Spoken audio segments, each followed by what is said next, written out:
The more you reach out to people, the more you talk to people, the more exposure you will get. Even though it's not at all related to your experience, but there's a lot of struggle as well, especially for the visa, especially for the skilled worker visa. Well, one mistake or one learning that I would probably say is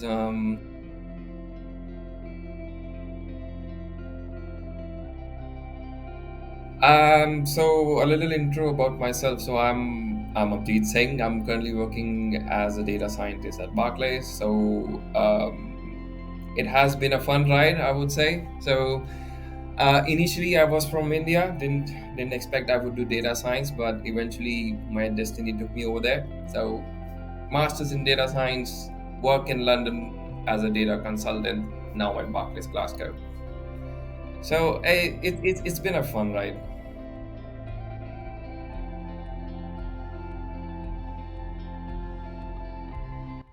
Um, Basically, I would say I was pretty much interested towards EU as well. I'm not gonna lie. So I wanted to be in a place where I could get a really good education, not like just to do a degree in some sort. No.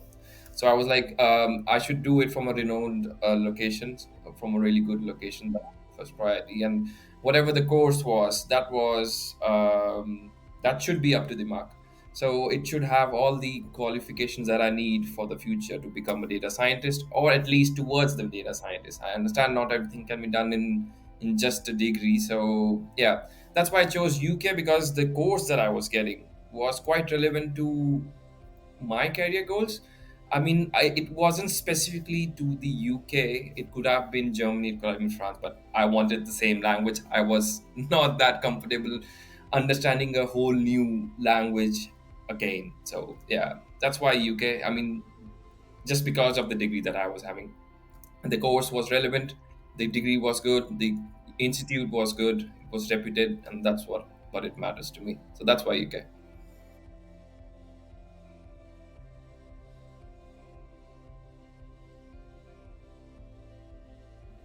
Yeah, just like I said before, it has been a fun ride. So it wasn't exactly a smooth railing for me. My friends got the visa, the skilled worker visa directly, but I didn't. So I completed my masters. I think it was in 21. So I completed that in the September 21, and I was looking for the jobs since September, August, and it was really hard at that point, because I think because of the COVID and all, there was a large shift in the market as well. There was quite few openings, and not everyone was interested to hire people, as they didn't know if their business is gonna exist or not in the next few years. So it was a rough ride. I know I didn't get the skilled worker at the start. So thankfully, I had the experience from Infosys before. So I was a consultant before in Infosys. So I basically leveraged that expertise to basically sell my experience. So it wasn't exactly due to my degree, it was due to my experience. And I got this because of the post study visa, that's the graduate visa that we get. Because of that, I was able to get a job.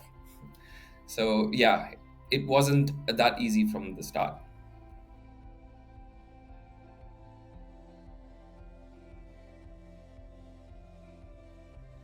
Yeah, so for a guy like me who is born and brought up in Delhi, who has never experienced living by himself or cooking and cleaning houses, cleaning my house, not the houses, cleaning my house and doing things on my own. So it was a tough ride at the start.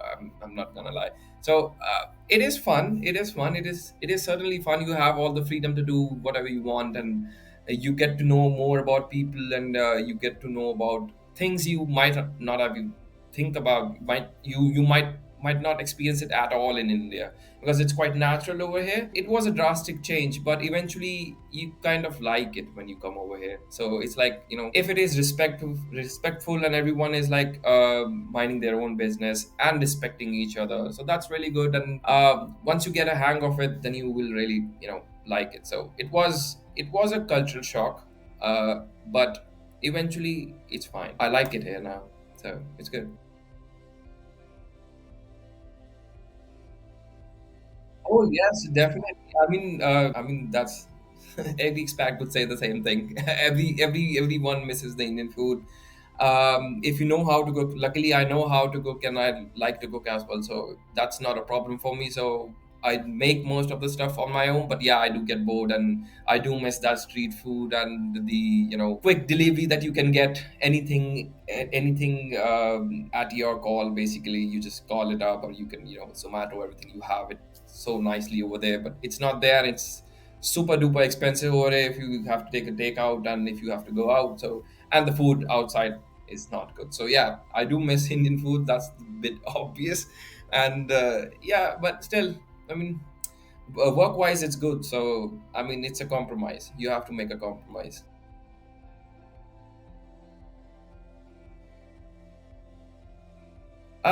So my role as a data scientist is like more towards the data extraction, manipulation, analysis, understanding the business scenarios, and then probably doing some sort of machine learning. Right? Because I'm in a bank at the moment, it's really hard to actually implement machine learning because it's quite highly regulated and it has a lot of barriers. So whatever you try to do, there's a lot of questions that they ask you and they will try to shut you down because it's not easy to implement it in a financial market. You cannot just use neural nets and all that stuff right from the scratch. So yeah, it basically it's the same stuff that the people over there do. So it's not nothing different that I have to do. But it's quite interesting. You get to know a lot about the business, how it works, and how things work, and how the banking sector actually works. And I believe that working over here gives you more exposure than compared to working in India. For the same company, for example, there's a lot of people from Barclays itself who are working from Noida and from Chennai. There are a lot of people around, but I feel that because I get one-to-one experience directly over here, so I think it's much better. So yeah, that's my day-to-day work. I know it's not exactly data science work. I do get that, but it's fun. We are getting there.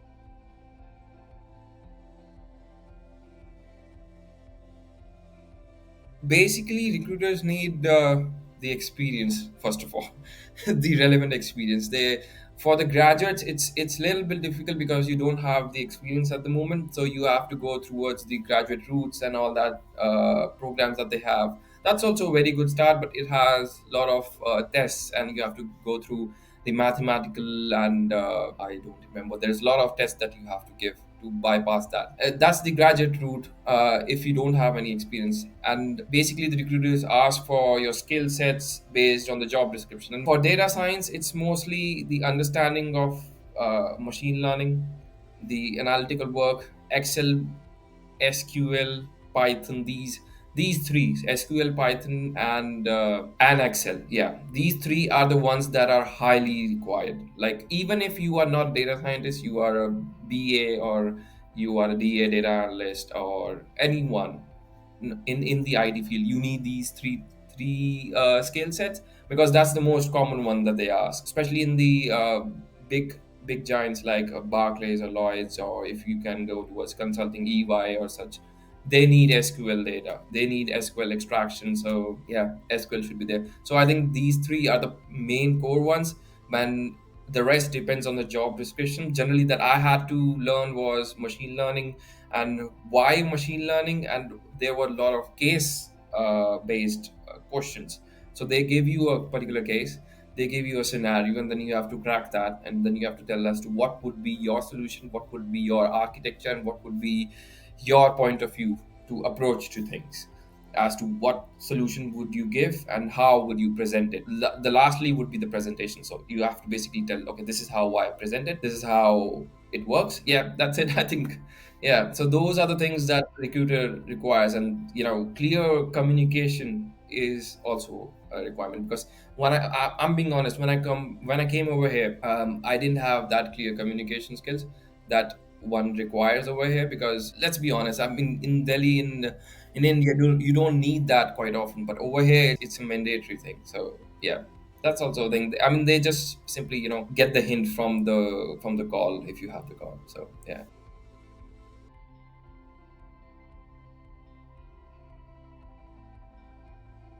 Yeah, just like I told you before, I have to do all my stuff on my own, the cooking and all that stuff. It's all right. I mean, it's not bad. You get to do things on your own. You get to do things that you like. I mean, it's good. At the start, it's a little bit daunting because once you get the job, you have to find a place. You have to look for the stuff and all that stuff, and it's quite financially challenging as well in the start because you have to buy stuff, basically understand how to be here and how to mingle up with people over here. So in the start it's a little bit difficult, but you get the hang of it and you get the work life balance up to the point. Because that's the good thing about working in the UK. There's a good work life balance over here. They respect your time. So if it is 5 o'clock, it means it's 5 o'clock. You can go. Nobody's gonna expect from you to stay over there or work a little bit more just to prove a point. So that's not a thing. So you actually get your time back. So if it is 9 to 5, so it is 9 to 5. They won't expect from you a little bit late or special cases. That's not a case. That's a good part. So yeah, it helps in the work life culture.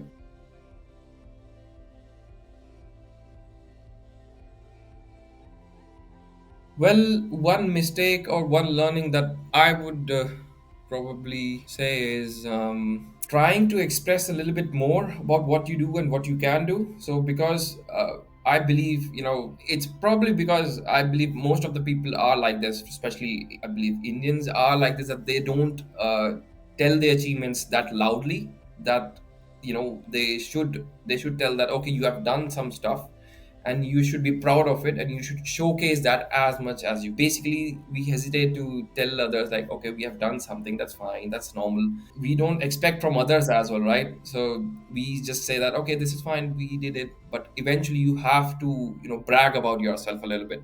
The more you brag about yourself and the more you say about good things that you have done, even though it might be just an Excel sheet or something, but you just have to express a little bit more. You have to be more confident about the simple stuff that you do. Because I know that we as expats are not that good at expressing how good we are at things. So I think if I go back in time, I would probably, teach myself to express as much as I can. That's the good part. I mean, they want to hear what good you have and what you have done, even though it might be a simple stuff. I've seen people who literally do nothing, but they get promotions, they get hikes, and they get really good jobs, but by just saying and explaining. That's why communication is the key. That's the mistake that I did before.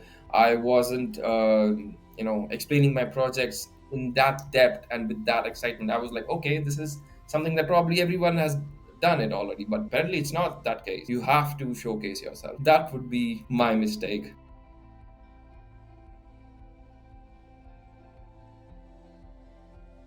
Well, I believe if I now for me, it's probably gonna be towards financial services only, because apparently my journey is starting from the bank and I'm currently in bank. So I believe I'm building the blocks towards the financial services. So my next career goal might probably be a higher position or a manager at the data science position, maybe in the same field. So it's gonna be towards financial services, probably gonna change banks, or maybe gonna stay here. But yeah, eventually it's gonna be towards financial services, especially in the fin crime area. So I'm gonna gain as much expertise as I can, and then probably get towards the managerial side of a you know I will take that managerial place then.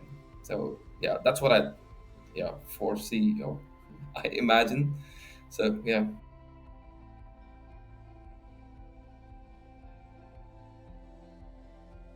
it's the top priority. I mean, getting connections and getting to know people is the best thing that can happen to you. So always go out, reach out to people, even though if it is not relevant to you, because the more you reach out to people, the more you talk to people, the more exposure you will get. Even though it's not at all related to your experience, or even though it's just normal stuff, you will just get to know about people, right? You haven't lived the life that they have over here. You are just pretty much new. You are starting from scratch. So you will get a lot of exposure as to what they do, what their lives were, and how they spend it, what kind of things they understand better and how they understand. So That's all stuff that you know. So you get to know when you network and when you talk to people, and you never know, the next guy might be your manager, so you never know. So it's always better to interact.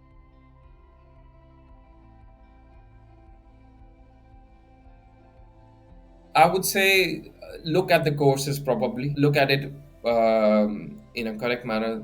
Understand your goals. Understand what you have to do first. Don't just go towards any random college and just say, okay, you just have to go out and you have to get a degree. So I would say if you want to make a good career for yourself, so understand your goals and find the universities which have that relevant courses, or I don't know what they call it now, subjects. Maybe you can get relevant subjects that might enhance your skill set. So I believe do the research properly, uh, do the research correctly, and it's not only UK. I would say go for EU, go for places that have more relevant exposure, and those who can give you more exposure. So yeah, I mean, just do your research properly. That's it. I mean, don't just go blindly as to my friend is going over there and my friend is at this university. It would be fun. It would be fun, but it won't be good for your career growth. So yeah, make sure you do your research properly.